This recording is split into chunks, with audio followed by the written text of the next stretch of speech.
샬롬. 제의 앞 채플은 누가 이미 드린 예배가 아닙니다.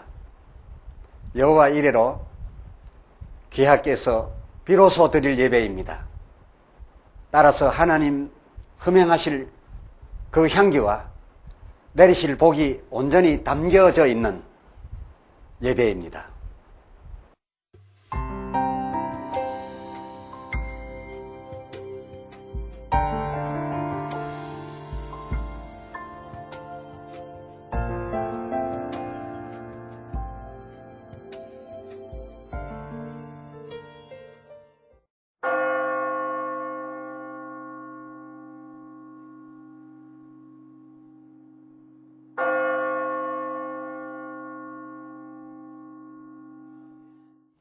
지금부터 거룩하신 그리스도 예수 이름으로 본 예배를 시작합니다.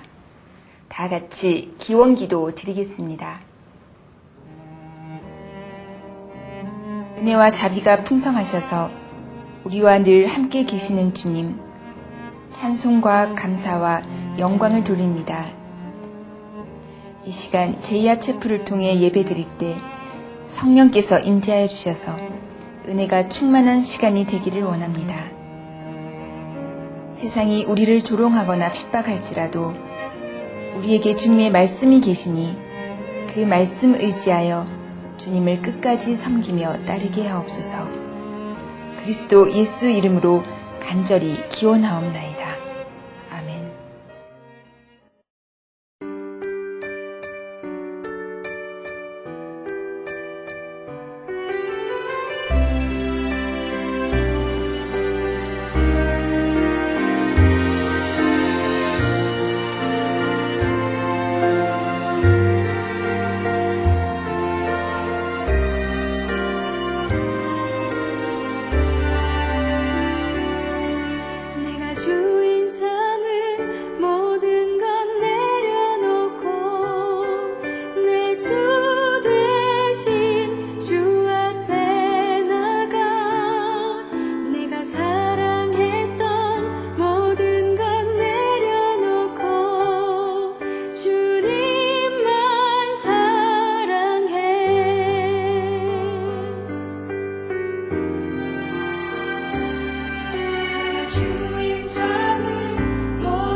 말씀 시간입니다.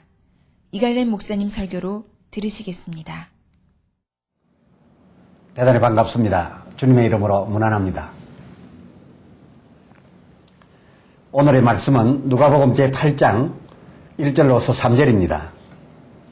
이후에 예수께서 각 성과 촌에 두루다니시며 하나님의 나라를 반포하시며 그 복음을 전하실세 12제자가 함께하였고 또한 악귀를 쫓아내심과 병고침을 받은 어떤 여자들 곧 7 귀신이 나간 자 막달라인이라 하는 마리아와 또 헤롯의 청지기 구사의 아내 요한나와 또 수산나와 다른 여러 여자가 함께하여 자기들의 소유로 저희를 섬기더라. 아멘. 전 시간에 이어서 오늘도 마리아 또 다른 마리아라는 주제로 이어 말씀을 드리겠습니다.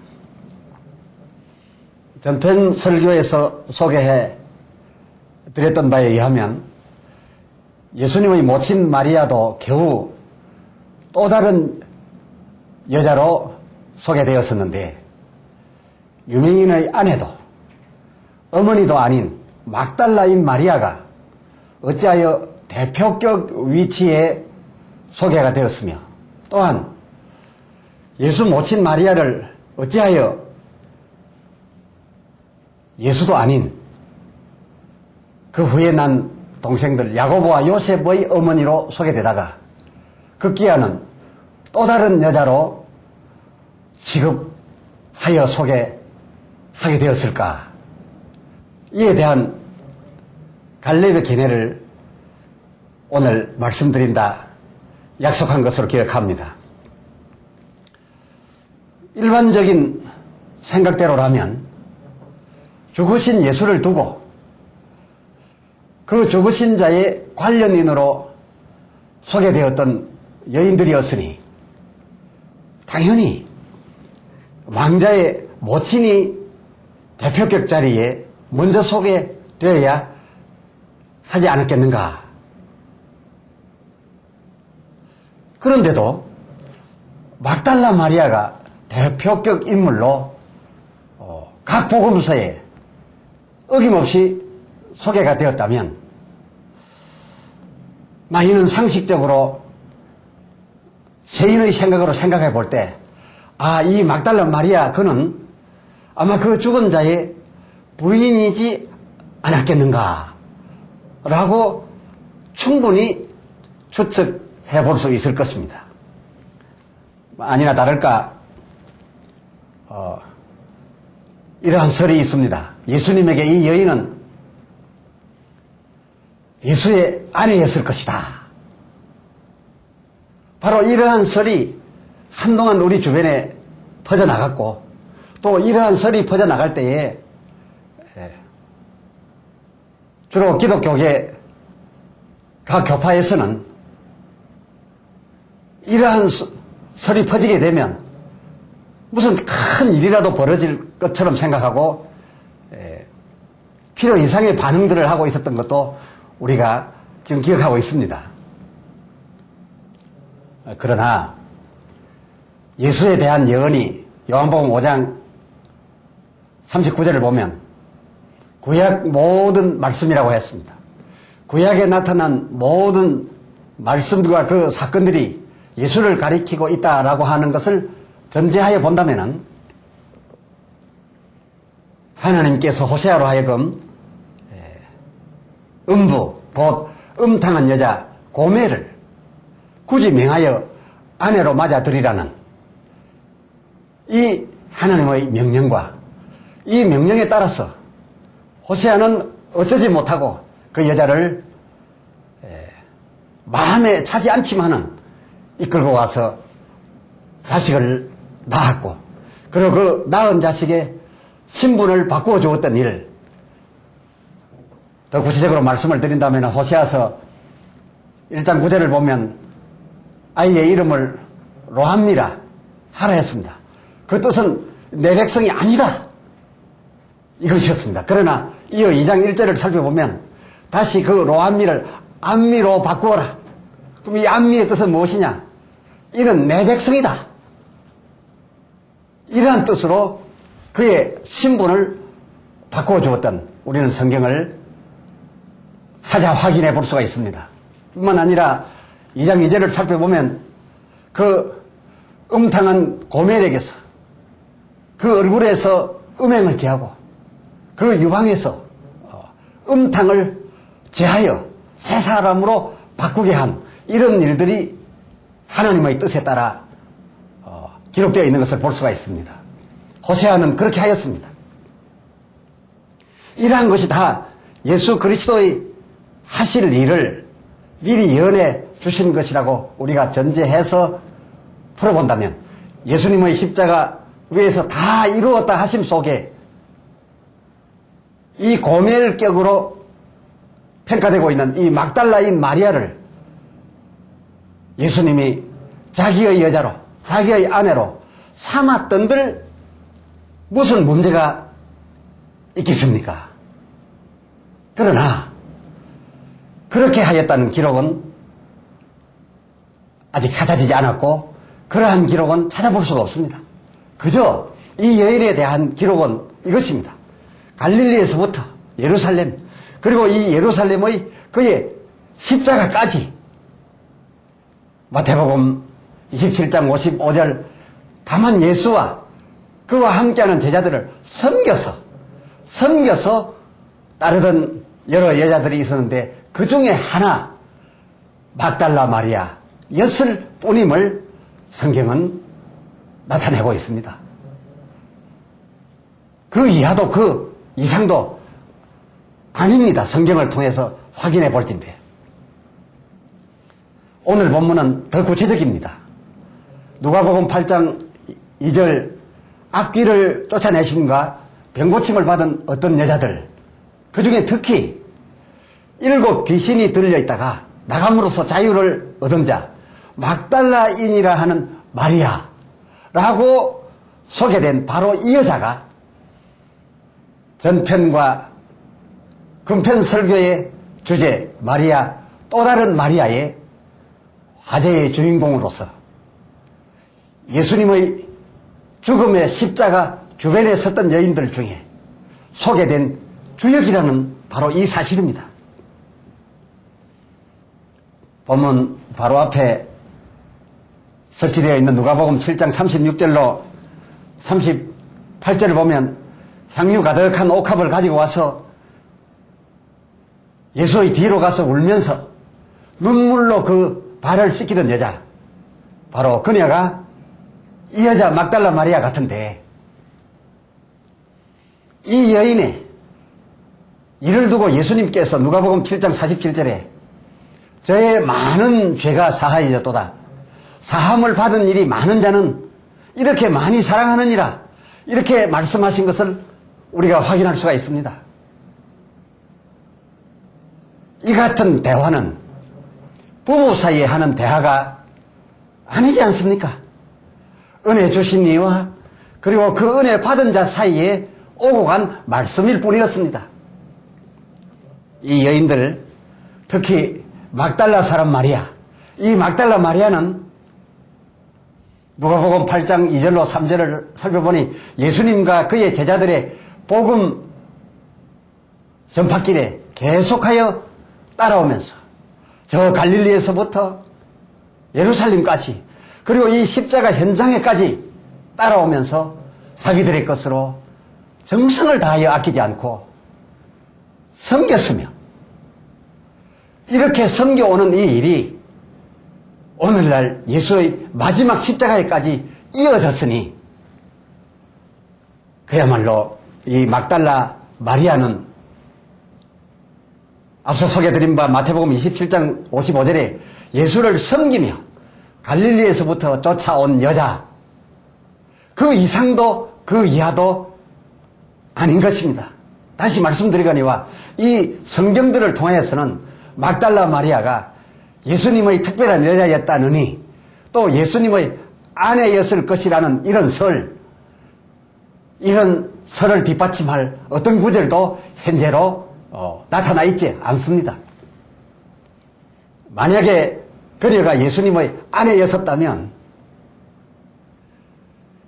이처럼 줄곧 섬김을 받아왔던 제자 마태나 누가가 어련히 그 여인을 소개할 때에 예수의 아내라고 하지 않았겠습니까? 그러나 이 제자들은 이 여인을 소개할 때에 비록 주역의 자리에 올려놓기는 했어도 어김없이 막달라인 마리아라고 했을 뿐 예수님과 어떤 관계를 전혀 표현하고 있지 않습니다. 예수님과 이 여자가 퍼뜨려지고 있는 어떤 이런 설이 사실이라고 한다면 어찌 이 제자들이 이 부분을 놓쳤겠습니까? 또 하나, 예수의 모친 마리아는 어떤가 생각해 보겠습니다. 왜 이 예수의 모친 마리아가 맨 뒤에 또 다른 여자 부류에 겨우 소개되고 있었는가? 왜 주역의 자리를 막달라 마리아에게 내어주었는가? 하는 이 문제를 풀어보기에 앞서서 그녀는 처음 누구보다도 이 세상 여인 가운데 복 많은 여자로서 큰 은혜를 입어서 누가복음 1장 31절 기록대로 예수를 동정여인 상태에서 하나님의 성령과 그 권능에 의해서 그 말씀이 육신이 되는 수태까지 하게 되었던 역사 속의 우주 가운데 유일한 여자였습니다. 그러나 이 예수님이 나이 30이 되어 복음사역에 나타났을 때 여러 따르는 무리도 있었지만은 비난하고 비방하는 자들도 많았습니다. 그때에 마태복음 13장 55절로 58절을 살펴보면 이 마리아는 주위의 형편과 체면을 생각해서 예수를 지지하는 막달라 마리아처럼한 여인들과 함께 있었던 것이 아니라 예수를 배척하는 편에 섰던 것을 볼 수가 있습니다. 그래서 예수를 배척하는 사람들이 봐라, 여기에 예수의 어머니도 우리와 함께 있고 그의 동생과 그의 누이도 여기에 있지 아니하냐라고 소개하였던 바로 그 자리에 함께하였던 예수의 모친 마리아를 확인해 볼 수 있습니다. 뿐만 아니라 마가복음 3장 1절을 살펴보면 마가복음 3장 21절을 살펴보면 예수의 소문이 좋지 않게 들려오자, 즉 많은 사람들이 예수를 비방하여 귀신을 쫓아내는 예수님을 가리켜 제가 귀신 들렸다, 귀신에 붙들려 있다, 이런 소문이 들려오니까 부끄러워 가지고서 이 마리아가 예수 후에 난 요셉과의 사이에서 난 이 동생들과 누이를 데리고 붙들러 왔다라고 소개한 것을 볼 수가 있습니다. 예수님을 지지하려고 온 것이 아니었습니다. 하나님의 아들임을 증거해 주기 위해서 도우러 온 것이 아니라 예수를 붙들러 와가지고서 붙들어 가려고 했습니다. 31절 마가복음 3장 31절을 보면 복음 전파 중에 계신 예수를 붙잡아 내어 가려고까지 하게 되었을 때에 33절에 예수님께서 짜증스럽게 대꾸하여 말씀하신 것을 들어볼 수가 있습니다.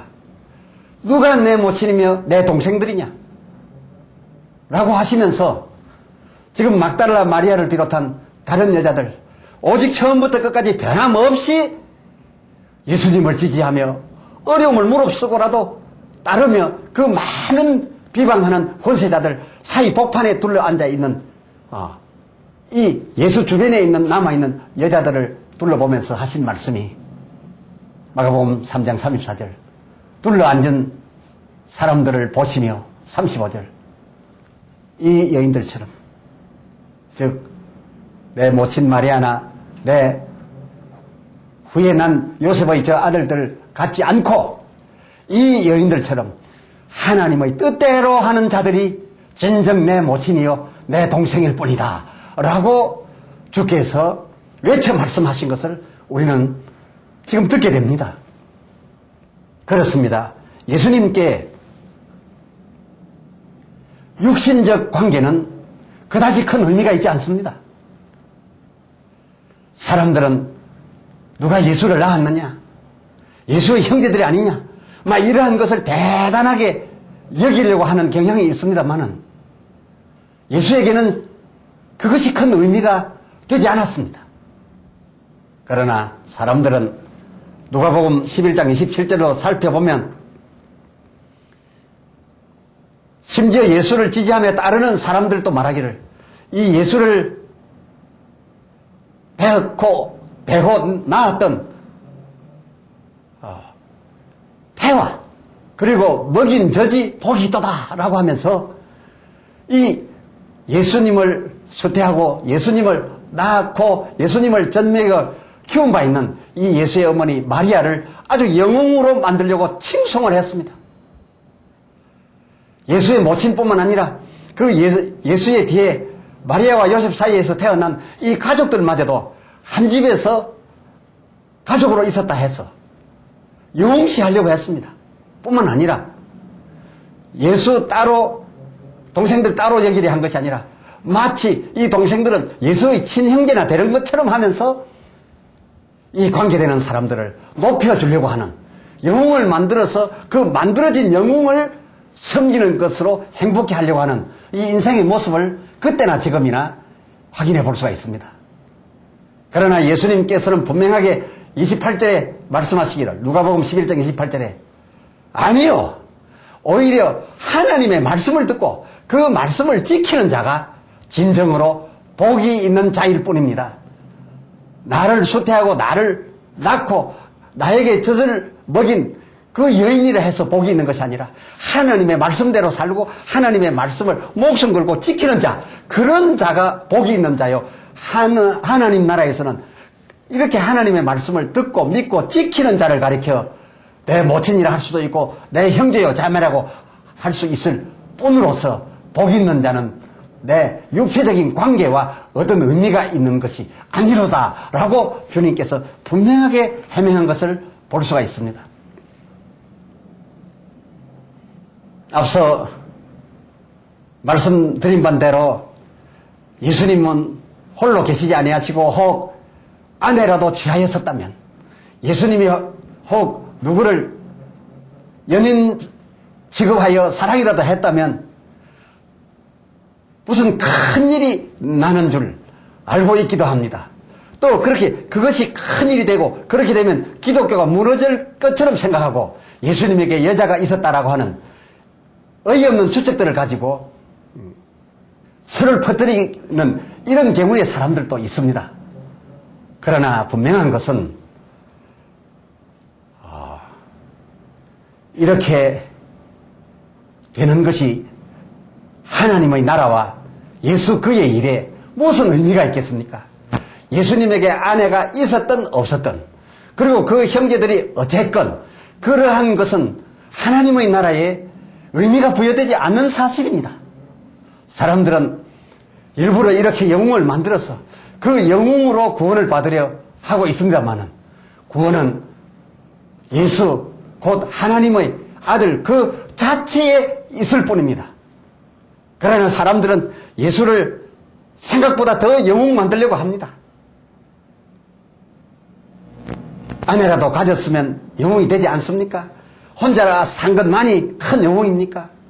그리고 그의 종들과 혹은 그의 제자들, 그들이 대단한 것처럼 영웅적인 것만 어필하고 그들의 약점 같은 것은 숨겨가면서 일부러 그들의 영웅적인 면을 따르며 지지하며 손뼉치는데 익숙해 있는 것은 아닙니까? 그러나 성경을 통해서 오늘 주님의 표현을 살펴보면 그러한 영웅적인 것 안에 어떤 이적적인 큰 표적 안에 영생이 있고 구원이 있는 것이 아니라 하나님의 다만 말씀 안에 있고 그 말씀의 모든 믿음과 그의 목숨까지 걸어버리는 그러한 사람들이 하나님 나라의 패밀리인 것을 확실하게 설명해주고 있는 것을 확인할 수가 있습니다. 이쯤 말씀드림으로써 이제 예수의 제자 마태와 누가 등이 감히 예수의 모친인 마리아임에도 불구하고 중요한 위치에 여러 여자들이 서 있을 적에 겨우 예수 모친 마리아를 다른 여자 부류 속에 넣어서 소개하고 반면 그야말로 세상 사람들의 보기에는 지극히 낮고 낳고 전하고 전하던 이 막달라인 마리아, 그 여인을 예수님의 역사적인 십자가 사건 곁에 있었던 그 현장에 소개된 여인들 중에 그 막달라 마리아를 주역의 자리에 올려서, 대표격 자리에 올려서 소개하였던 그 이유를 이제 짐작하시겠습니까? 하나님 나라의 관심거리와 이 세상 우리들의 관심거리가 이처럼 차이가 있음을 발견하고, 하나님 나라의 관심의 눈으로 본다면 중간에 예수께 대하여 마땅치 아니한 일을 하였던 예수의 모친 마리아보다는 처음부터 끝까지 은혜 받고 그 받은 바 은혜를 감사하여 모든 것을 버리고 두려워하지 않고 예수를 따랐던 여자 막달라인 마리아가 주역의 자리에 앉는 것 당연하였으니, 우리의 눈도 하나님 나라의 관심의 눈으로 맞추어 앞으로 성경을 읽고 말씀을 듣고 전하게 되기를 소망해 봅니다. 기도합시다. 하나님 아버지, 진실로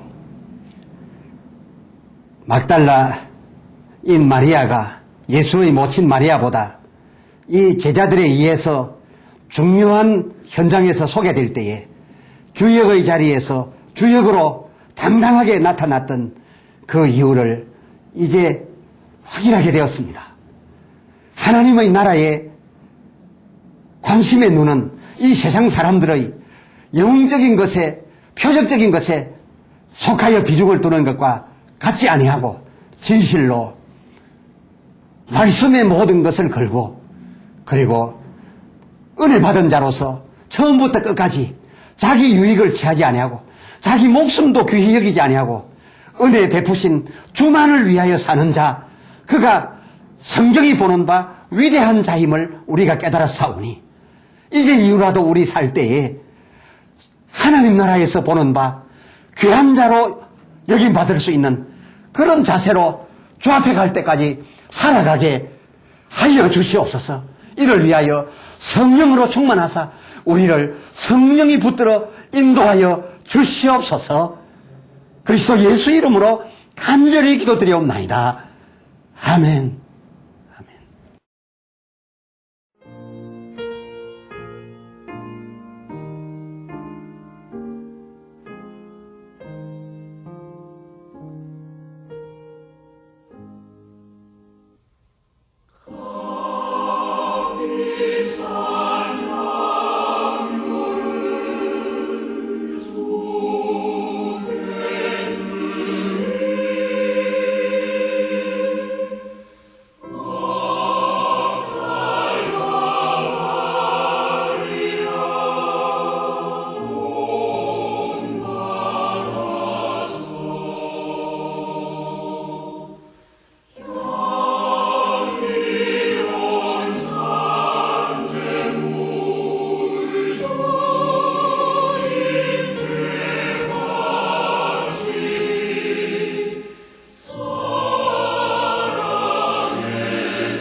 지금은 우리 주 예수 그리스도의 무한하신 은혜와 아버지 하나님의 사랑하심과 성령님의 임하여 충만하시사